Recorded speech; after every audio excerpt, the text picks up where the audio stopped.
Welcome to Ozarks Fox AM. I'm Jeremy Rave. Look who's back! I'm back. I'm going to apologize right now. I am under the weather. Okay. I started getting, what I think is, you're going to have to tell me, Dr. Kelly. Okay. What I think is a sinus infection in Miami. Mm-hmm. And then the climate change did not help at all. No. Going from 88 degrees in Miami to sub-frigid temperatures I can't even explain in Missouri. Yes. I'm telling you, my body is so tired and sick, and I don't know what's wrong with me. If I pressed right there, would it hurt? I'm teasing because I know you said it would. Hey, and I'm Kelly Smith. Thanks for joining us today. But anyway, yes. I'm sorry, but that change in weather is a problem. And I worked outside over the weekend.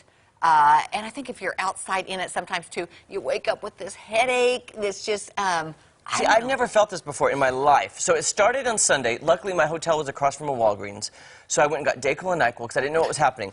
Right here beside my eyes, if you barely even touch the skin, it hurts so bad.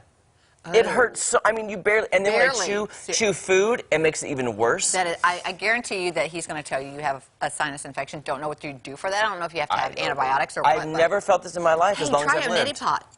Oh, I have one. You have? Well, you should try it. I have one. Do it on air. Do it on air? Oh, well, you know, everything... Regis did that. Regis did? Yeah, Regis. That's how I knew what Neti Pot was. I was afraid to do a Neti Pot at one point. Have you done one, Joe? Not a official one. I've done makeshift It feels before. very odd. It does. Yeah, it feels odd, but it you're clears used to things running through your sinuses, so I think you're okay with that. But no, I don't like that feeling. It's kind of, you're like you get water up your nose when you're at the lake, but you just have to relax, and it really does help clean things out. Yeah, it does. But I do want to show you guys just a couple. Oh, yeah. I took a lot of pictures, and here's the thing: when you're on vacation, you're trying to have a good time. I was hyped up because on Sunday was the last full day of the trip before I flew home, so I was trying to have a good time, but I was hopped up on like Dayquil, and I just kept taking pills. Oh boy! But because I wanted to have a good time. I know you. You still got good pics, though, right? Well, let me show you. Let's see which pic. Okay, I want to show you my hotel. It was on the beach. Ooh. Oh, if wow. you look, there's the ocean right behind us. That's great. Let me tell you, I get to the hotel, and guess what they say? What? Oh, we're going to give you a free upgrade. And I'm like, what do you mean an upgrade? So we get to the hotel. It's beautiful. You walk off. You have your own balcony. So when I got to the balcony, guess what? There's a spiral staircase up to a rooftop private balcony with a hot tub. That you had? That I had. How did this happen? I don't know. Wow. That room right there. So I was on the upper level. It's a private balcony with a hot tub. Jeremy, they must watch your show. I never got an upgrade.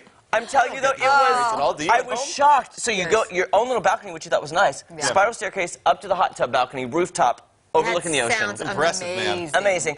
Then I went to see a dear friend of mine who works at a place called Monkey Jungle. Okay. Okay. Oh. This is me with a squirrel monkey. Were you in hog heaven? I'm telling you, I've never wanted a monkey so bad in my life. Oh. They come, and you hold your arm out straight like you see. Yeah. They jump on your arm, and then they eat out of your hand. Oh, that's so cute. And at one point, I probably had 5 monkeys. There's a little close-up of them. I'm telling you, they have the cutest little hands. And my favorite thing you can do is, like, you see my hand is out open. If you close your hand and hide the food, they peel your fingers open like a banana. Oh, they do? To get the food out of the palm of your hand. That is so cute. They like, didn't go and jump on your face or anything. No, they were the nicest. They were the sweetest. Because they're going to feed them.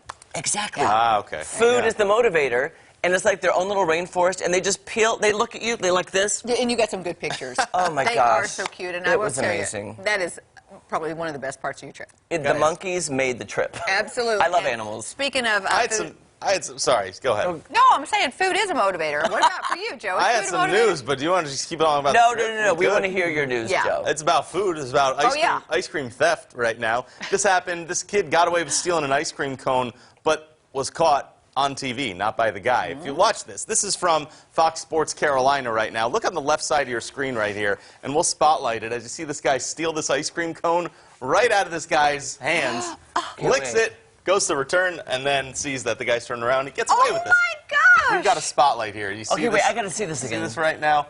See, there's the ice cream cone. There's the theft. As the guy's looking at a phone. Okay. And then he goes to try and put it back. See the guys notice that it's missing. Didn't want to get his lights punched out. People thought this was staged because it was executed so well. Well, so here's the deal. 2 things wrong with that. First of all, I don't share ice cream with people because it's gross. So if you do that, take the whole thing. Yeah, don't put it back. he'd already been licking on it. The guy already had been licking on it. I didn't even think about that. Yeah, of course. That's a really good point. I didn't First think about thing that. I thought of. Yeah. Oh, boy, Get guys. your own cone. Get your own cone? Why do you want to steal somebody else's half-gone ice cream? Can we start a new hashtag? Hashtag get your own cone. Get your own cone? I like that. Get your own cone. I just thought it was strange that the guy, or funny that the guy got away with it, and then also everyone on TV caught him. Yeah, that is But funny. the guy who had the cone didn't get it. But you have to be looking closely to see that. I would never would have caught that. I wouldn't have either. Some people thought that it was staged, maybe, because everyone was waving at the camera except the one guy. Oh. But the team has said it's not staged, and the TV folks said it wasn't he was staged. going to put it back, but when the guy caught him... Yeah. What the guy on the phone was probably doing is probably on the phone going, hey, turn on your TV right now because I'm on it, and was distracted. That's right. Good point. Yeah, that you got to be Very good careful. point. Don't be distracted on your phone. Oh, boy. All right, next one. We got a nice Veterans Day story from a couple of days ago, right? So talking about a veteran from the state of Maine. He had a simple note on Facebook asking for a dinner companion, and it drew an outpouring of support, as these things do, you know what I mean? Yeah. So that he put on Facebook that he's a veteran and he would like to just go to dinner, he'll pay, just wanted to go and have a night out, and then just got a load of support from the community, and got a note that said someone would take him out, and so he said no car by treat, and Sandy Washer and her family drove from a nearby town, picked up Lyndon Dale, got flowers for him and everything else. They did some lunch together, and everyone on Facebook's now offering to go out to eat with him as well. I love that people do this, that they actually respond and are so... It just gives me hope for our country. Yeah, there's still good people out there. There's still good people. Still good people out there, and good to see the support. As we had said on Daybreak earlier as well, not a lot of these veterans would get the support sometimes when they came back, depending on where they were and when they were serving. So it's good to see that that sort of thing's happening. Can I say that feeling is foreign to me? Because as long as I've been alive, maybe my family, my grandfather was in the Navy, so I just always had an appreciation for veterans. But I hear those stories like when people would come back from Vietnam and how they would be treated. That just to me is a foreign attitude to have. It's unbelievable. Very good point. Yeah, that they've been serving our country.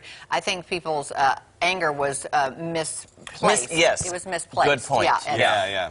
I mean, they did what they were supposed to do to fight for our freedom, and they didn't choose to go to war. They enlisted and they accepted, and they were drafted. Right. But it's so sad. It's so sad. And at least we're doing something now as these guys are getting older, just to help out. So good stories like that. I love when those things come up. Joe. You know? Got any ice cream?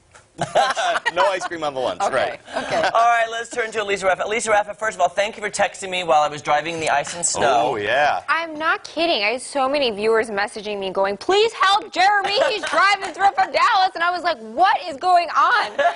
So I appreciate you. Thank you. My pleasure.